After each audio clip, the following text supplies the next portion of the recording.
بسم اللہ الرحمن الرحیم۔ ناجائز تعلقات کا بھیانک انجام، 4 خاندان برباد ہو گئے۔ قیامت کی نشانیاں۔ دوستو، یہ واقعہ پیش آیا جہاں پر ایک بہو نے اپنی ساس کو بے دردی سے قتل کروایا، اور اس کام میں بہو بھی ملوث تھی اور داماد بھی ملوث تھا۔ دونوں نے یہ پروگرام بنایا اور اپنی ساس کو انہوں نے قتل کیوں کروایا؟ حالات و واقعات یہ ظاہر کرتے ہیں کہ جو ساس تھی اس نے داماد اور بہو کے درمیان جو ناجائز تعلقات تھے ان کو دیکھ لیا تھا، اور وہ چاہتے تھے کہ اب یہ کسی اور کو نہ بتا دے، تو اس وجہ سے انہوں نے اپنی ساس کو راستے سے ہٹانے کا پروگرام بنایا، اور اس کام میں ان کا اپنا سوتیلا بیٹا بھی ملوث تھا۔ اور داماد نے منہ پر مکے مارے، کرنٹ لگائے، پورے جسم کو لہو لہان اور چھلنی کر دیا۔ پورا محلہ اس کی چیخ و پکار سنتا رہا، مگر کسی نے بھی آ کر اس بوڑھی عورت کو نہ چھوڑایا۔ دوستو، یہ واقعہ پیش آیا جب یہ خاتون تھی، یہ بوڑھی عورت، یہ ساس تھی، اس نے جب اپنی بہو کو دیکھا تو اس نے اپنے بھائی کو بتایا کہ اس طرح یہ حالات ہمارے گھر میں ہیں۔ اس نے اپنے بیٹے کو، یعنی اپنے بہو کے ہسبینڈ کو نہیں بتایا تاکہ یہ گھر خراب نہ ہو، چونکہ اس کام میں ان کا اپنا ہی داماد تھا اور اس وجہ سے وہ بتانا نہیں چاہتی تھی، لیکن داماد نے اور بہو نے اور ستیلے بیٹی نے اپنی ہی ماں کو، اپنی ہی ساس کو راستے سے ہٹانے کا پروگرام بنایا، اور اس مقصد کے لیے جو داماد تھا عثمان، وہ اپنے ساتھ ایک کرنٹ کی تار بھی لے کے آیا تھا۔ جب اس عورت کو مار دیا، اس کے منہ پر انہوں نے مکے مارے، اس کے سر کے اوپر راڑ مارے، تو اس کے بعد انہوں نے وہاں پر کرنٹ لگائے اس کو، اور کرنٹ لگا کے یہ چیک کرتے رہے کہ یہ زندہ بھی ہے یا مر گئی ہے۔ اس عورت کو نشہ آور دوائیاں بھی دی جاتی تھی تاکہ یہ اٹھ نہ سکے، شور نہ کر سکے۔ اور جب اس خاتون کو قتل کیا جا رہا تھا، اس وقت جب اس خاتون کو گھر سے یہ باہر نکلی تو اس کا جو عثمان داماد تھا، اس نے اس کو گلے سے پکڑ کر گھسیٹتے ہوئے اندر لایا۔ اس سے پہلے یہ جب اپنے دروازے سے باہر نکلی تو زورہ ڈنڈوں سے 2 ڈنڈے اس کے سر کے پیچھے مارے گئے، اور اس کے بعد وہاں سے اس کو پکڑ کر گھسیٹتے ہوئے اندر لے کے آ گئے۔ لیکن اس کے باوجود وہ کہتے ہیں کہ یہ اتنی طاقتور تھی کہ اس نے اپنے آپ کو ہم سے چھڑا کر باہر نکل کر بھاگنے کی کوشش کی، لیکن باہر سے دروازہ جو تھا بہو نے پکڑ کر لاک کر کے بند کر کے اس کو زور سے پکڑا ہوا تھا کہ یہ کہیں باہر نہ نکل جائے، اور اسی وجہ سے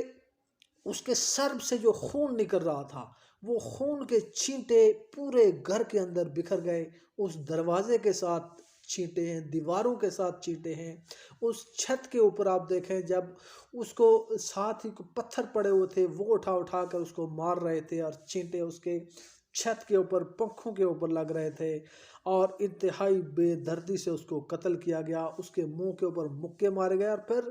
ایک سرانہ، ایک پلو اس کے منہ کے اوپر رکھ کر جو داماد تھا عثمان، وہ اس کے منہ کے اوپر بیٹھ گیا تاکہ اس کی موت ہو جائے۔ اور جب وہ خاتون فوت ہو گئی تو اس کے بعد اس کو کرنٹ لگا کے چیک کیا گیا کہ کہیں یہ زندہ نہ رہ جائے۔ اور پھر جو اس کا سوتیلا بیٹا تھا حمزہ، اس نے کہا کہ جی میرا کردار تو اتنا تھا کہ میں نے اس کی ٹانگیں پکڑ کے رکھی ہوئی تھیں، جکڑ کے رکھی ہوئی تھی، جبکہ جو داماد تھا عثمان وہ منہ پہ مکے مار رہا تھا، اور اس کے علاوہ وہ سرانہ منہ پہ رکھ رہا تھا، اور اس کے اوپر وہ بیٹھ گیا۔ اور یہ تمام واقعہ جب پیش آیا تو ان کا جو مالک مکان تھے اوپر، ان کے جو کرایہ دار تھے، انہوں نے بھی چیخیں سنی، لیکن وہ کہیں باہر جا رہے تھے۔ انہوں نے سوچا یہ شاید کوئی معمول کا واقعہ ہے، یہ گھر میں چھوٹی موٹی لڑائیاں لگی رہتی ہیں، تو انہوں نے اس کو کوئی سیریس نہیں لیا اور وہ چلے گئے۔ لیکن ان کو معلوم نہیں تھا کہ یہ انتہائی سیریس نوعیت کا واقعہ اس گھر میں ہونے جا رہا ہے۔ اور یہ بیوی جو تھی نعمان، جو جس کی والدہ قتل کی گئی ہے، اس کی یہ بیوی تھی، یہ بھی اس قتل میں ملوث تھی اور یہ حاملہ ہے۔ اور یہ جو داماد تھا عثمان، اس نے یہ واقعہ کرنے کے بعد انہوں نے خاتون کو ہسپتال منتقل کیا، جہاں پہ انہوں نے نعمان بھی وہاں پہ آ گیا، اور ڈاکٹر نے سائڈ پہ لے جا کے نعمان کو، یعنی اس خاتون کی بیٹے کو کہا کہ آپ کی والدہ کا مرڈر کیا گیا ہے، قتل کیا گیا ہے۔ تو اس نے عثمان سے پوچھا کہ ڈاکٹر کہہ رہے ہیں کہ اس کا قتل کیا گیا ہے۔ تو عثمان نے کہا کہ یہ ڈاکٹر ویسے ہی کہہ رہے ہیں، ایسی کوئی بات نہیں ہے۔ اور انہوں نے یہ ڈرامہ رچایا کہ ماں اس واش روم سے گر کر فوت ہو گئی ہیں، وہ گری ہیں، وہاں پہ ان کو چوٹیں آئی ہیں اور اس وجہ سے ان کی ڈیتھ ہوئی ہے۔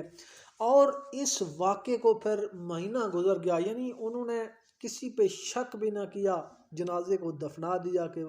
ماں کی ڈیتھ ہو گئی واش روم میں گرنے سے، جبکہ حالات و واقعات کچھ اور تھے۔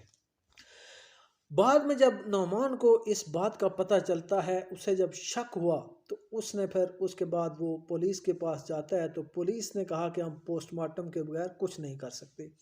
تو پھر نعمان نے اپنی والدہ کا پوسٹ مارٹم کروایا،